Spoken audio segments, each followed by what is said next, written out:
మోషే యెహోషువతో, మన కొరకు మనుషులను ఏర్పరచి వారిని తీసుకొని బయలు వెళ్లి అమాలేకీయులతో యుద్ధము చేయుము. రేపు నేను దేవుని కర్రను చేత పట్టుకొని ఆ కొండ శిఖరము మీద నిలచెదనెను. యెహోషువ మోషే తనతో చెప్పినట్లు చేసి అమాలేకీయులతో యుద్ధమాడెను. రైట్. ఒబీడియన్స్, విధేయత. ఒబీడియన్స్ నెంబర్ 1, విధేయత. నీ నా జీవితంలో if you want to win the war, if you want to win the battle against the enemy, నువ్వు శత్రువుతో జయించాలి, నువ్వు ఇటువంటి అమాలేకులతో నువ్వు జయించాలి అనగా, if you want to have victory over Amalekites who suddenly attack you, నీ సంఘమును లేకపోతే నీ వివాహమును, నీ నిజ జీవితమును, లేకపోతే నువ్వు చేస్తున్న పని చోట ఈ అమాలేకులు అపవాది వంటి వారు అటాక్ చేసినప్పుడు, ఎప్పుడైతే నిన్ను అటాక్ చేసినప్పుడు నువ్వు జయించాలి అనగా, మొట్టమొదటిగా నీ నా జీవితంలో ఉండవలసింది విధేయత. Obedience. You need to have obedience. If you want to win a war in your life, you need to have obedience. తమ్ముళ్ళు చెల్లి జాగ్రత్త వినండి. నీ వివాహములో నీకు శాంతి సమాధానము కావాలి అనగా మొట్టమొదటిగా విధేయత కావాలి. నీ సంఘము ముందుకు సాగాలి, సంఘము అభివృద్ధి చెందాలి అనగా సంఘములో విధేయత ఉండాలి. నీ కుటుంబంలో నీవు బిడ్డలు నీ దేవుని ప్రకారము పెరగాలి అనగా తల్లిదండ్రులుగా దేవుని పట్ల మనకు విధేయత ఉండాలి. నువ్వు దీర్ఘాయుష్యు, నువ్వు దీవించబడాలి అనగా తల్లిదండ్రుల పట్ల బిడ్డలముగా మనం విధేయత చూపించాలి. ఏమని చెప్తున్నాడు యెహోషువ నువ్వు వెళ్ళి, అప్పుడు మోషే గారు ఏం చెప్తున్నారు, యెహోషువ నువ్వు వెళ్ళిన వెంటనే నీ వెనకాల నేను వచ్చేస్తాను, వచ్చేసి నీతో పాటు నేను ఫైట్ చేస్తాను అంటున్నాడా? చదవండి ఏమని చెప్తున్నాడు. అది దట్ ఈస్ వాట్, రేపు, అది దట్ ఈస్ ఒబీడియన్స్. మనం ఏం చేస్తాము, ఫర్ ఎగ్జాంపుల్ సంఘానికి ఏదైనా చెప్పాను అనుకోండి, సంగమా we are doing this project, let's go అంటే వాట్ వీ ఎక్స్పెక్ట్, సెపరేట్ అండి. What we expect immediately that the pastor will come with us. మీరు వెళ్ళండి, రేపు నేను వచ్చి మిమ్మల్ని జాయిన్ అవుతా అంటే ఎంతమంది కొనుక్కుంటారు? నిజంగా చెప్పు కాదు.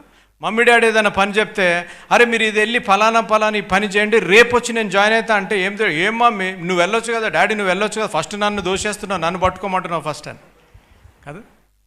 The obedience, the reason why I put obedience is implicit obedience, తూచా తప్పని విధేయత. ఇంకో మాట చెప్తాను, హాఫ్ ఒబీడియన్స్ ఈజ్ డిసొబీడియన్స్. కొంతమంది సగం ఒబీడియన్స్ ఉంటుంది కాదు, విన్నట్టే ఉంటారు కానీ వినరు, చేసినట్టే ఉంటారు కానీ చెయ్యరు కాదు.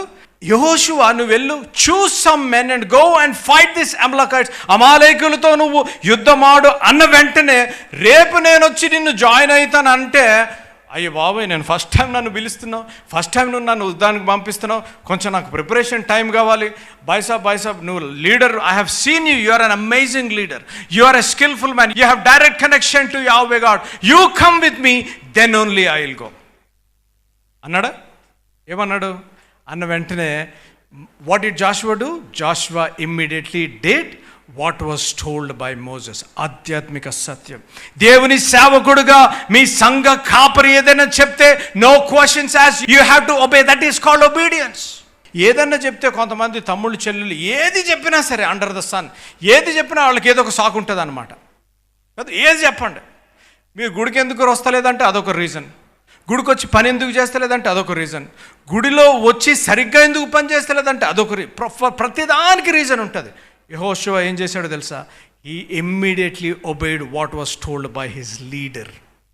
Jashuva sitting in this church, యెహోషువగా కూర్చుంటున్న ప్రియ తమ్ముడు, ప్రియ చెల్లెమ్మ, నువ్వు దీవించబడాలి అనగా here he starts as a servant. Yehoshua Moshe సేవకుడుగా స్టార్ట్ అయిన Yehoshua, he becomes the commander of the army of the Lord Jesus army. You know ఇశ్రాయేలులకు ఆ ఆర్మీకి ఒక నాయుడుగా he becomes a general. From servant he goes to a commander. The reason being he had obedience in his life.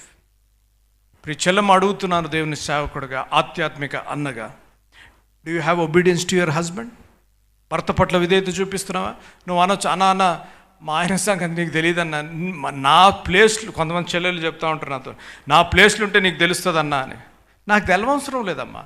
You know, the scripture says, the Bible says, I speak in these marriage conferences and seminars, the biggest thing, the problem that the enemy has put in marriages is because of, misunderstanding, అవగాహన లేక.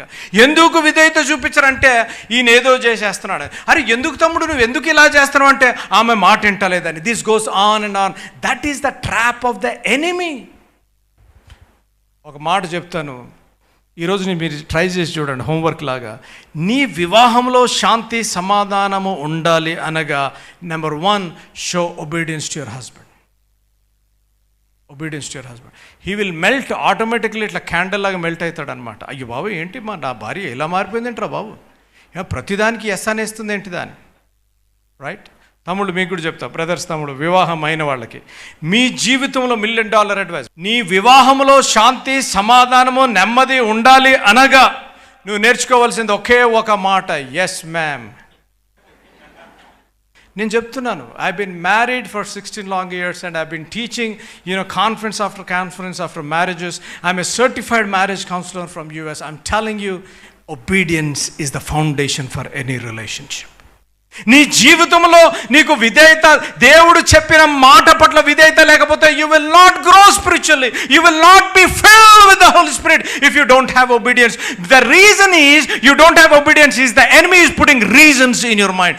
అపవాది నీకు, is this possible, can you come out, if I go and fight will I be successful, will I be dead. యెహోషువ అనుకోలేదు, నేను యుద్ధంలోకి వెళ్తున్నాను, వెళ్ళిపోతే నేను చచ్చిపోతానేమో, అమాలేకులు అంటే వీళ్ళు ఆజానబావులు, నన్ను మోసే వెళ్ళమంటున్నాడు, నాకు డ్రీమ్స్ ఉన్నాయి, ప్లాన్స్ ఉన్నాయి, నేను చనిపోతాను అనలేదు. He didn't reason, he said go and immediately he went.